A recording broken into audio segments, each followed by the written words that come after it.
Hi అండి, అందరికీ నమస్కారం. ఎలా ఉన్నారు? అందరూ బాగున్నారా? నేను కూడా బాగున్నానండి. ఈ వీడియోలో చికెన్ ఫ్రై పీస్ బిర్యానీ చూపించబోతున్నానండి. మరి ప్రాసెస్ ఎంత తెలుసుకుందామా? ముందుగా 1 కేజీ చికెన్ తీసుకున్నాను. అందులో రుచికి సరిపడినంత ఉప్పు, పావు టీ స్పూన్ పసుపు, అరచెక్క నిమ్మరసం, 1 టేబుల్ స్పూన్ అల్లం వేసుకొని ముందుగా కలిపి పెట్టుకోవాలి. 5 నిమిషాలు అయిన తరువాత మీరు తినగలిగినంత కారం, 1/2 tablespoon coriander powder, 1 teaspoon cumin powder, 1/2 tablespoon garam masala, 1/2 teaspoon pepper powder, 2 teaspoons kasuri methi, 1 tablespoon oil, గుప్పెడంత కరివేపాకు కూడా యాడ్ చేసుకొని మొత్తంగా కలిపేసుకొని 1 గంట సేపు నాననివ్వాలి. ప్యారలల్గా బాస్మతి రైస్ని కూడా కడిగి నానపెట్టుకోవాలి. మసాలా పౌడర్ కోసం ఒక చిన్న జార్ తీసుకొని అందులో 2 ఇంచుల దాల్చిన చెక్క, 4 ఇలాచి, 3 యాలకులు, 1 స్టోన్ ఫ్లవర్, 1 స్టార్ అనీస్, 1 చిన్న బిర్యానీ ఆకు, జాపత్రి, 1/2 teaspoon pepper, 1 teaspoon kasuri methi, 1/2 inch dry ginger కానీ వేసుకోవచ్చు, లేదంటే సొంటి పొడి కానీ యాడ్ చేసుకోవచ్చు. 1 teaspoon poppy seeds, 5 cashews add చేసుకొని మసాలా పౌడర్ రెడీ చేసుకోవాలి. ఇలా రెడీ చేసుకున్న మసాలా పౌడర్ని ఒక బౌల్లో తీసుకొని పక్కన పెట్టుకోండి.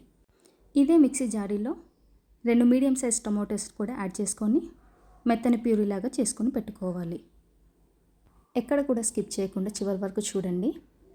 1 అవర్ మ్యారినేషన్ తర్వాత స్టవ్ ఆన్ చేసి కడాయి పెట్టుకొని అందులో 3 నుంచి 4 టేబుల్ స్పూన్ల ఆయిల్ యాడ్ చేసుకోవాలి. ఇందులోనే ఒక పెద్ద సైజ్ ఆనియన్, అంటే 1 కప్పు వరకు వస్తుందండి, 1 కప్పు ఆనియన్ యాడ్ చేసుకొని 2 పచ్చిమిర్చి తరుగును కూడా యాడ్ చేసుకోవాలి. ఉల్లిపాయ పచ్చిమిర్చి ఫ్రై అయ్యాక అందులో 1 టేబుల్ స్పూన్ అల్లం వెల్లుల్లి పేస్ట్, పసుపు, కారం, ఉప్పు వేసుకొని కలుపుకోవాలి. గుర్తుపెట్టుకోండి, మన మ్యారినేషన్లోనే ఉప్పు కారం యాడ్ చేసాం కాబట్టి చూసి వేసుకోండి. మనం వేసిన మసాలాలను ఫ్రై అయ్యాక ముందుగానే ప్రిపేర్ చేసి పెట్టుకున్న టమాటో ప్యూరీని కింద యాడ్ చేసుకోవాలి. టొమాటో మొత్తం మగ్గి ఆయిల్ సపరేట్ అవుతున్నప్పుడు మనం మ్యారినేట్ చేసి పెట్టుకున్న చికెన్ కూడా యాడ్ చేసుకోవాలండి. ఒకసారి కలుపుకొని లో టు మీడియం ఫ్లేమ్లో మూత పెట్టుకొని 10 నిమిషాల వరకు ఉడికించుకోవాలి.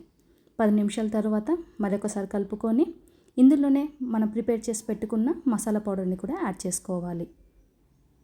మసాలా పౌడర్ యాడ్ చేసిన తర్వాత మూత పెట్టకూడదండి. మూత పెట్టకుండానే లో టు మీడియం ఫ్లేమ్లో కర్రీ మొత్తం దగ్గరకు వచ్చేంత వరకు ఫ్రై చేసుకోవాలి. ఇప్పుడు బిర్యానీ రైస్ కోసం మందపాటి గిన్నెను పెట్టుకొని అందులోనే 2 టేబుల్ స్పూన్ల ఆయిల్, హోల్ గరం మసాలాలు వేసుకొని 2 పచ్చిమిర్చి తరుగు, 1 టేబుల్ స్పూన్ అల్లం వెల్లుల్లి పేస్ట్, కరివేపాకు, కొత్తిమీర కూడా యాడ్ చేసుకొని ఫ్రై చేసుకోవాలి. ఇందులో ముందుగానే నానబెట్టి పెట్టుకున్న బాస్మతి రైస్ని కూడా యాడ్ చేసుకోవాలి. ఇక్కడ నేను 3 గ్లాసులు అంటే 750 గ్రాముల రైస్ని కూడా యాడ్ చేసుకున్నాను. 1 గ్లాస్ బాస్మతి రైస్కి 1.5 గ్లాసుల వాటర్ చొప్పున మొత్తం 4.5 గ్లాసుల వాటర్ యాడ్ చేసుకొని ఇందులోనే కొద్దిగా అంత సాల్ట్ కూడా యాడ్ చేసి కలిపెట్టుకున్నాను. చికెన్ మొత్తం ఫ్రై అయ్యాక ఇందులోనే కొద్దిగా కొత్తిమీర కూడా యాడ్ చేసుకొని ఒకసారి మొత్తం కలిపెట్టుకొని స్టవ్ ఆఫ్ చేసుకోండి. ఇక్కడ రైస్ కూడా ఆల్మోస్ట్ ఉడకడానికి వచ్చిందండి.